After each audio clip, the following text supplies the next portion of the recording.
Hello students, I am your educator Neha. Welcome to our channel RT Life Sciences. तो बच्चों last lecture में हमने eukaryotic replication start किया था, जिसमें हमने यूकैरियोटिक रेप्लिकेशन के इनिशिएशन से रिलेटेड कुछ इम्पॉर्टेंट पॉइंट्स को देखा था। और कल हमने जो प्रोसेस देखा था वो था हेलिकेज लोडिंग। तो आज हम उसके आगे आज के लेक्चर में हम उसके आगे का प्रोसेस देखेंगे और इनिशिएशन को यहाँ आज हम यूकैरियोटिक रेप्लिकेशन के इनिशिएशन प्रोसेस को आज हम कंप्लीट करेंगे। तो चलिए बढ़ते हैं आज के लेक्चर की तरफ। तो मैंने आपसे बताया था कि कल हमने पहले थोड़ा सा रिकैप करते हैं कि हमने कहाँ पे अपने जो इनिशिएशन का प्रोसेस है कहाँ पे हमने स्टॉप किया था। तो हमने देखा था कि जो लास्ट सबसे पहले हमने देखा था कि एक ओरिजिन साइट होती है जिस पर एक इनिशिएटर प्रोटीन आता है। इनिशिएटर प्रोटीन क्या था? ORC। ठीक है, ORC आता है और उस पर बाइंड होता है। ORC आने के बाद एक और एक लाइसेंसिंग फैक्टर होता है जिसको हम हेलिकेज लाइसेंसिंग फैक्टर भी कह सकते हैं। वो क्या था? CDC6। CDC6 आता है और वो ORC यानी जो इनिशिएटर प्रोटीन होता है उस पर आकर बाइंड करता है। और इनिशिएटर प्रोटीन यानी ORC के पास भी ATP प्रेजेंट होता है और जो CDC6 आता है उसके पास भी ATP प्रेजेंट होता है। ठीक है, फिर आता है CDT1। ठीक है, तो CDT1 जो होता है उसके पास वो अपने साथ MCM227 को लेके आता है। MCM227 क्या होता है? MCM227 हेलिकेज होता है। तो CDT1 भी एक हेलिकेज लाइसेंसिंग फैक्टर है। और चूंकि जो CDT1 है वो सिर्फ CDC6 को रिकॉग्नाइज कर सकता है, इसीलिए CDC6 पहले आता है और वो बाइंड करता है ORC से। देन CDT1 जो है वो अपने साथ MCM227 यानी हेलिकेज को लेके आता है और वो CDC6 पर जाकर बाइंड कर जाता है। इस तरीके से हेलिकेज की लोडिंग हो जाती है।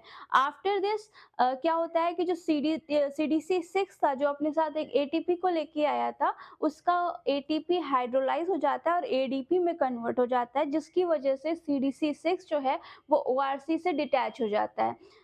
CDC6 के हटने के बाद, रिलीज होने के बाद तुरंत ही CDT1 भी रिलीज हो जाता है और जो MCM227 है यानी कि हेलिकेज वो रेप्लिकेशन बबल पर लोड हो जाता है। तो यहाँ तक हमने कल का प्रोसेस देखा था। और लास्ट जब हमने जहाँ पे छोड़ा था वो डायग्राम क्या था, आप आपने जो नोट्स बनाए होंगे उसमें देखिएगा। तो ये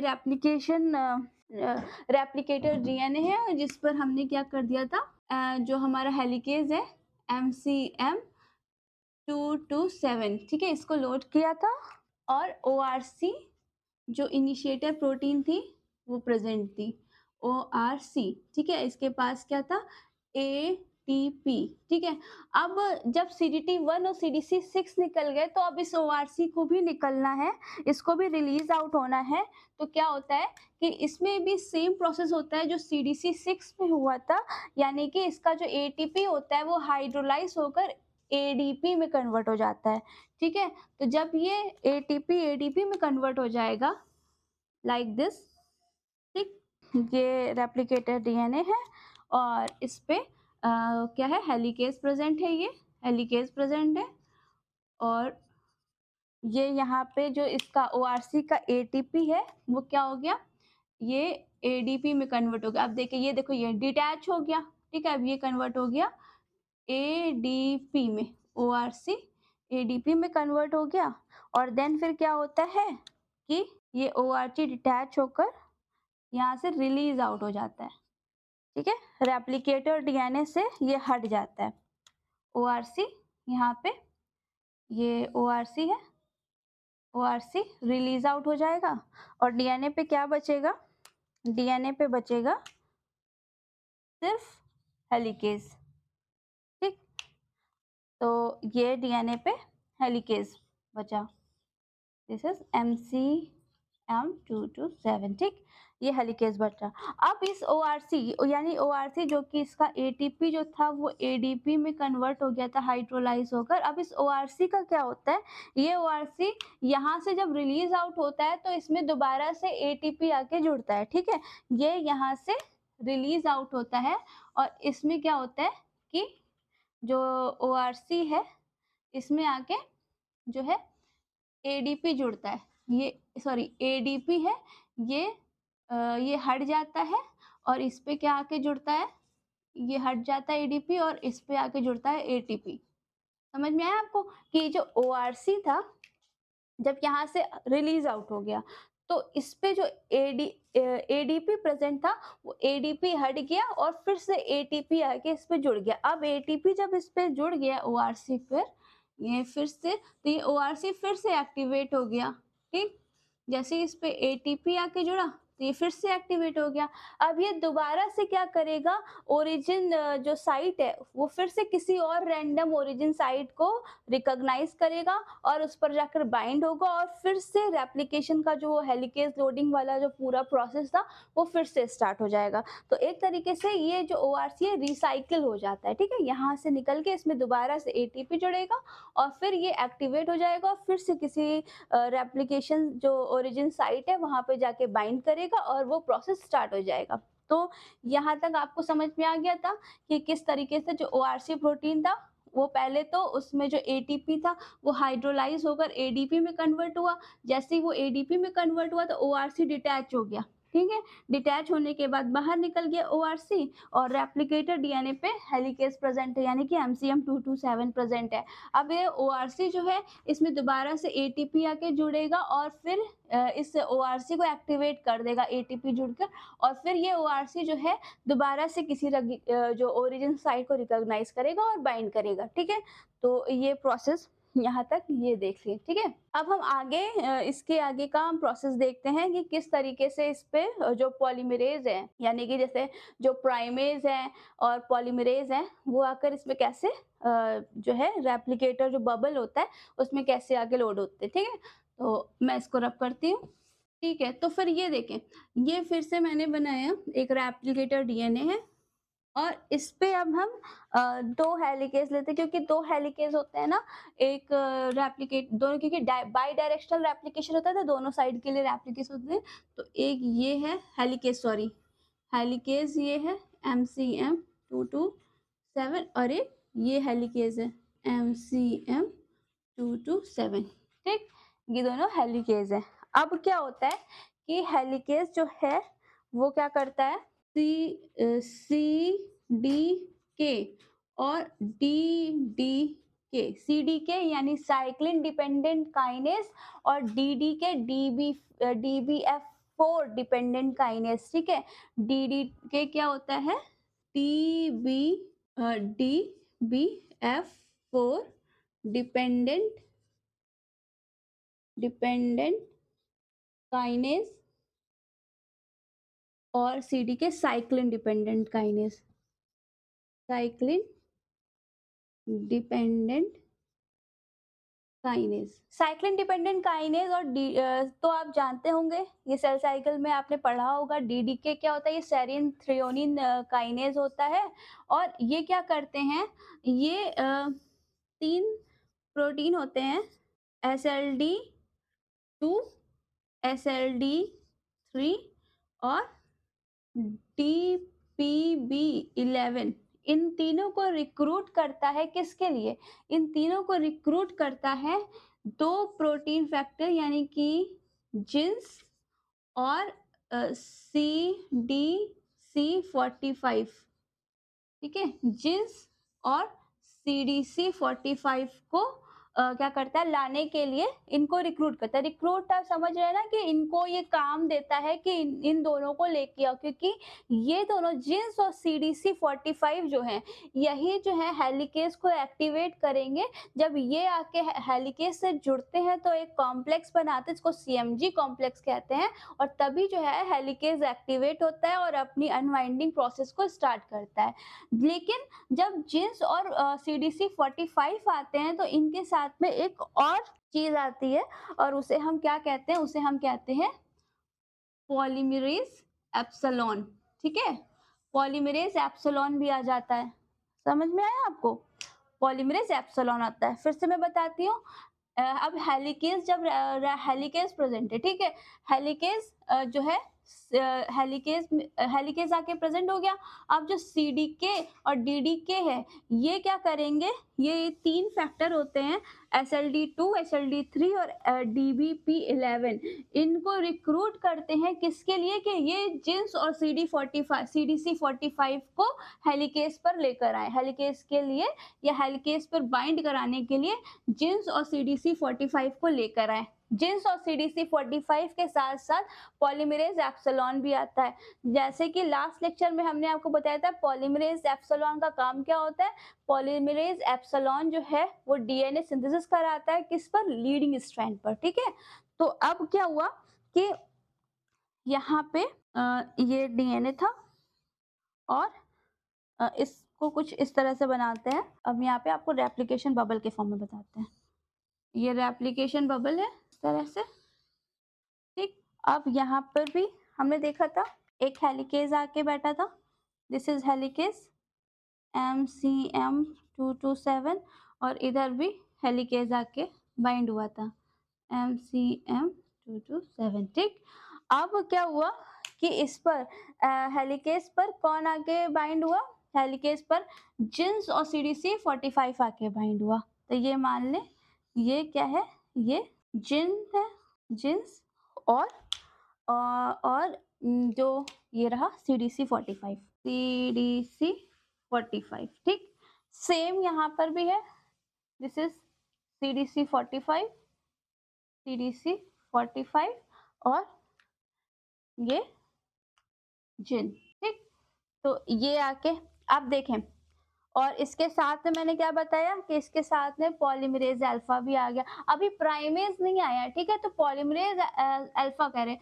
पॉलीमरेज एप्सिलॉन आ तो जाता है लेकिन ये अभी अपनी वर्किंग स्टार्ट नहीं करेगा क्योंकि इसको वर्क करने के लिए आरएनए प्राइमर की जरूरत पड़ेगी और अभी प्राइमेज नहीं आया है तो अभी ये अपना काम शुरू नहीं करेगा, ठीक है। तो ये भी आ जाता है पॉलीमरेज एप्सिलॉन, ठीक। तो ये अब यहाँ तक का प्रोसेस आपने बना लिया होगा।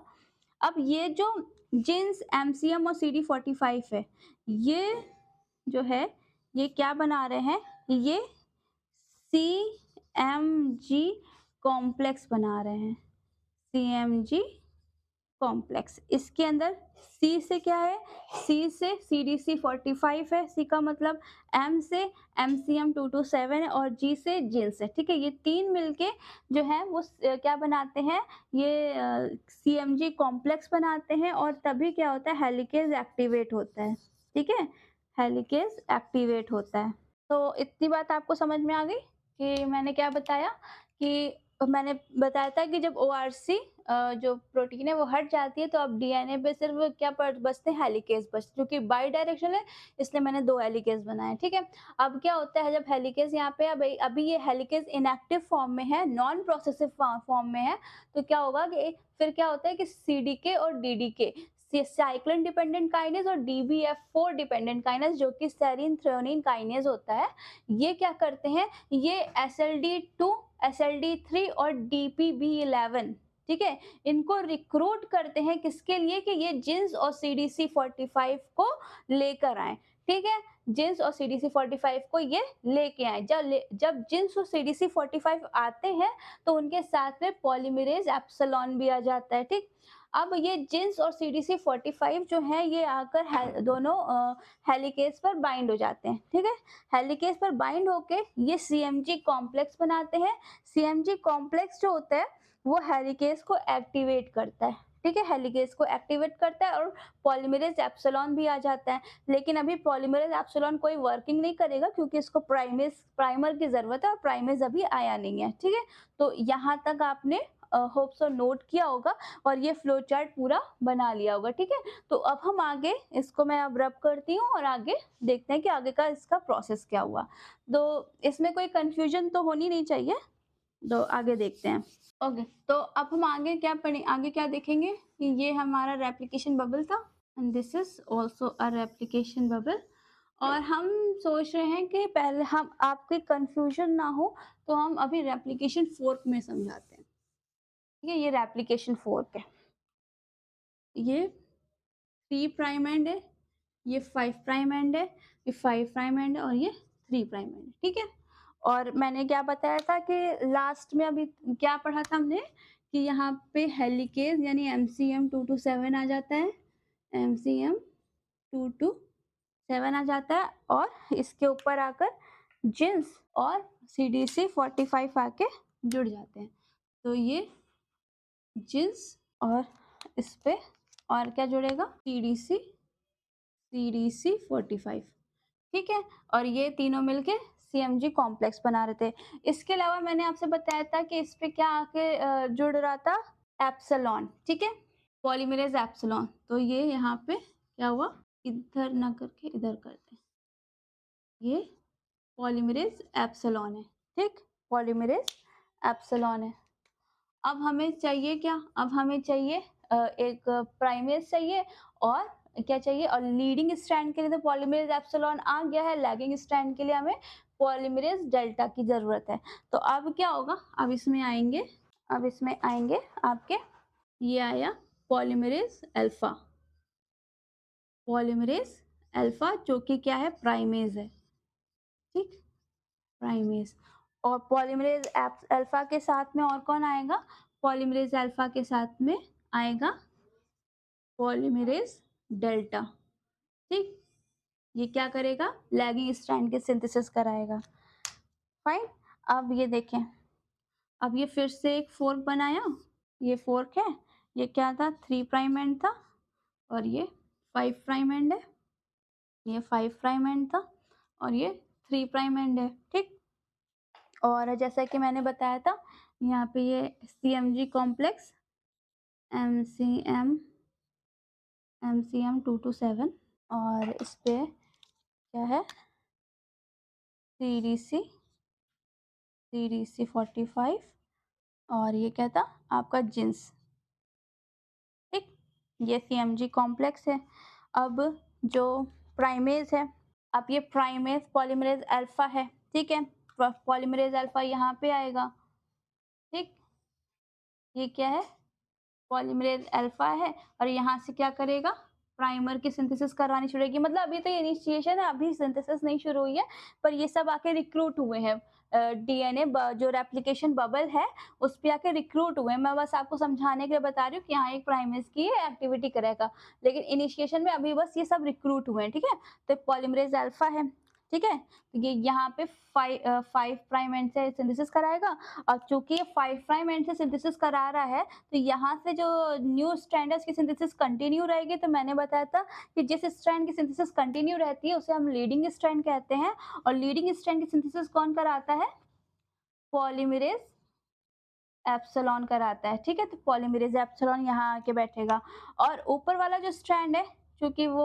उसमें क्या होता है कि मैंने कहा था कि आप चूंकि 5 है, 5 के सामने 3 to 5 तो सिंथेसिस होती नहीं है, सिंथेसिस हमेशा 5 प्राइम एंड से 3 प्राइम एंड की तरफ होती है, तो वो यहाँ से स्टार्ट होगी क्योंकि ये हम इसको 3 मानेंगे, ये बात तो पहले भी बता चुके, इसको हम 3 प्राइम मानेंगे, तो यहाँ से सिंथेसिस शुरू होगी। इसलिए जो पॉलीमरेज अल्फा है वो कहाँ पे आके रिक्रूट होगा, वो यहाँ पे रिक्रूट होगा, ठीक है, यहाँ पे, क्योंकि उसको यहाँ से प्राइमर बनाना है इसलिए यहाँ पे पॉलीमरेज अल्फा आके रिक्रूट होगा, ठीक, ये पॉलीमरेज अल्फा आके रिक्रूट होगा।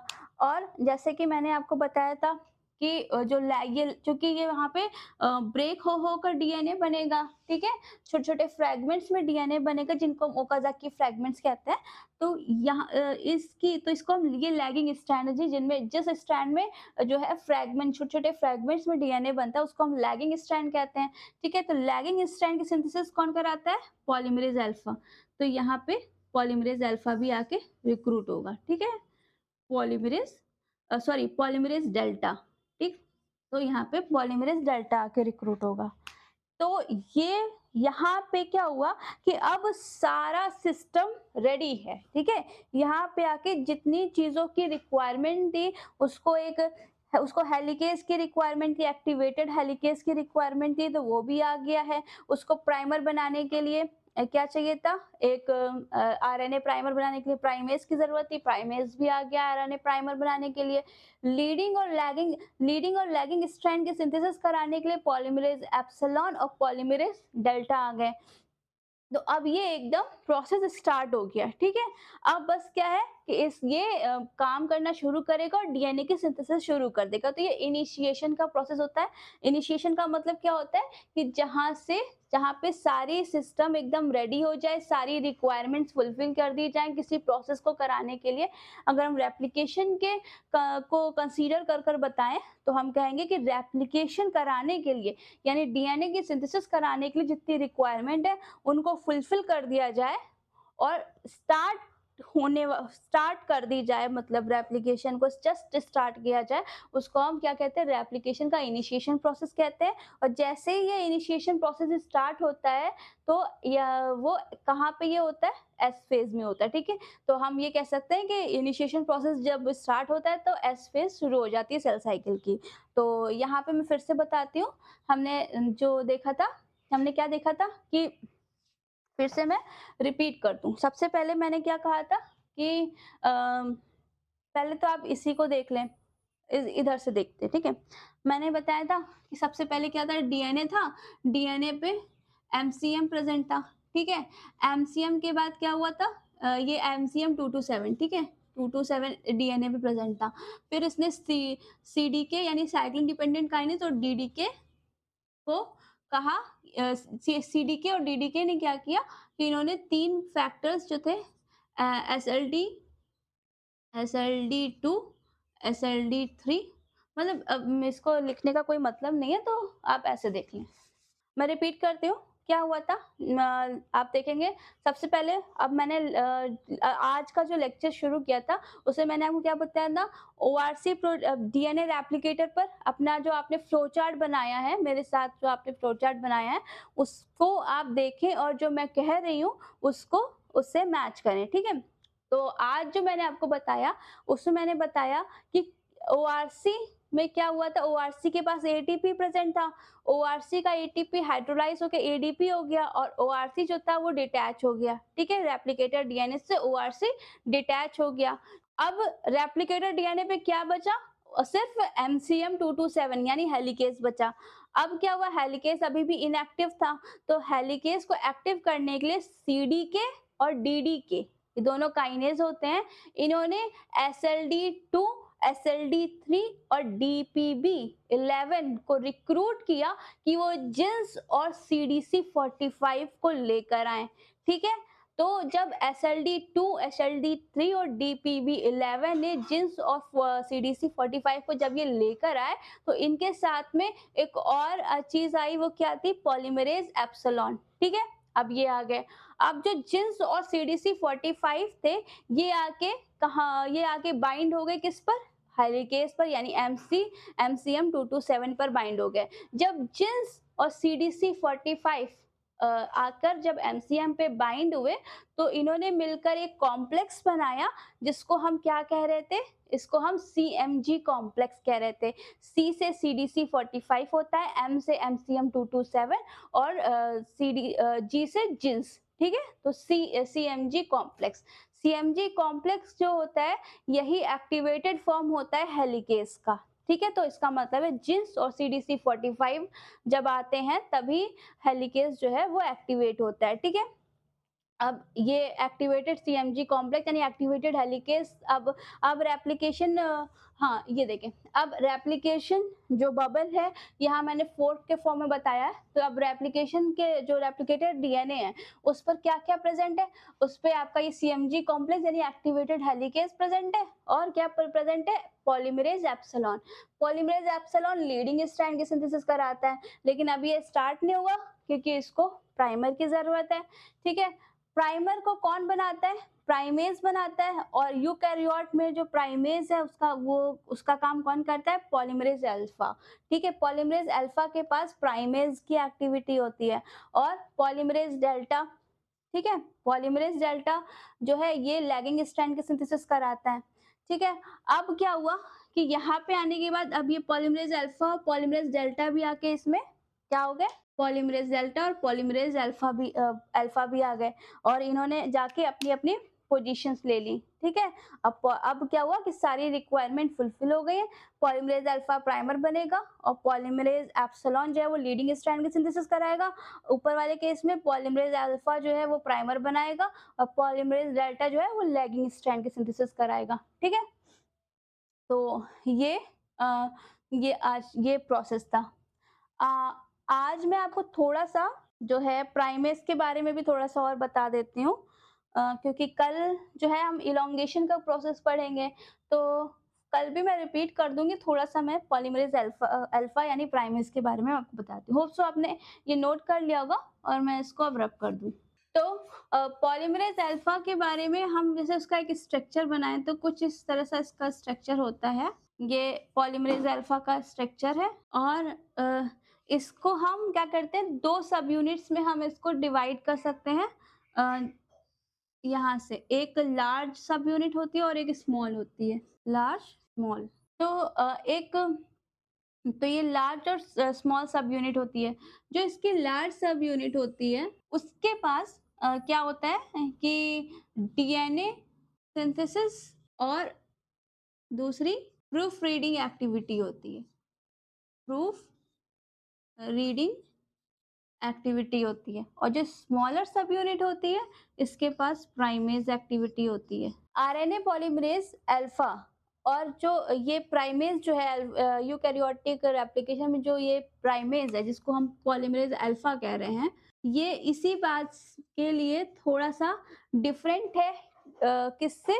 जो हम लोगों ने पढ़ा था डीएनए जी के बारे में जो प्रोकैरियोटिक प्राइमेज था। डीएनए अ डीएनए जी जो कि प्रोकैरियोट्स में जिस प्राइमेस को हम पढ़ते हैं, प्रोकैरियोटिक प्राइमेस की जब हम पढ़ते हैं तो हम डीएनए जी पढ़ते हैं। तो डीएनए जी के पास प्रॉपर्टी थी सिर्फ प्राइमर को बनाने की, ठीक है। डीएनए जी सिर्फ प्राइमेज एक्टिविटी इसके पास थी और ये सिर्फ प्राइमर को बनाता था। लेकिन यहाँ पे यूकैरियोटिक जो प्राइमेज है जिसको हम पॉलीमरेज अल्फा कहते हैं, इसके पास प्राइमर को बनाने की तो प्राइमेज की एक्टिविटी तो होती है कि उससे वो आरएनए प्राइमर बनाता है। इसके अलावा इसके पास डीएनए सिंथेसिस और प्रूफ रीडिंग की भी एक्टिविटी होती है। वो क्यों होती है? तो वो हम कल पढ़ेंगे। थोड़ा-सा मैं हिंट देती हूँ कि ये short strand of RNA primer बनाने के बाद ये कुछ 40 टू 50 जो है वो डीएनए न्यूक्लियोटाइड को भी जोड़ता है आगे, ठीक है? लेकिन हम इसे कल डिटेल में पढ़ेंगे। तो तब तक के लिए इतना आप समझ लें कि जो आरएनए पॉलीमरेज अल्फा होता है यानी जो प्राइमेज होता है, उसकी 2 सब यूनिट्स होती हैं। जो स्मॉल सब यूनिट होती है उसमें प्राइमेज एक्टिविटी होती है और जो लार्ज सब यूनिट होती है उसमें डीएनए सिंथेसिस और प्रूफ रीडिंग की एक्टिविटी होती है। तो आज के लिए हम इतना ही रखते हैं क्योंकि इसके आगे का जो प्रोसेस पढ़ाएँगे तो अब इसके आगे का प्रोसेस को समझना भी पड़ेगा और चूँकि आज भी हमने काफ़ी कुछ पढ़ लिया है, तो तब तक आप उसको रिवाइज़ करें। जो कल पढ़ाया था हेलिकेज़ लोडिंग, उसको भी आप रिवाइज़ करें और हेलिकेज़ का जो एक्टिवेशन हुआ है और जो सारी रिक्वायरमेंट यानी सारे पॉलीमरेज़ और प्राइमेज़ जो आके रेप्लिकेशन बबल पर आके रिक्रूट हुए हैं, यहाँ तक का प्रोसेस आप पूरा जो है रिवाइज़ कर लें। और जो बच्चे आज फर्स्ट टाइम ये लेक्चर देख रहे हैं तो उनको मैं कहूँगी कि आप लास्ट लेक्चर भी ज़रूर देखें तभी आप कंटिन्यूटी बना सकते हैं, ठीक है? तो आप लेक्चर को लाइक करें, सब्सक्राइब करें और कोई भी प्रॉब्लम हो, कोई डाउट हो तो कमेंट सेक्शन पर बताएँ या हमारी मेल आईडी पर मेल करें जो कि आपको स्क्रीन पर शो हो रही होगी और लेक्चर को लाइक करें, सब्सक्राइब करें, शेयर करें, सपोर्ट करें। Thank you.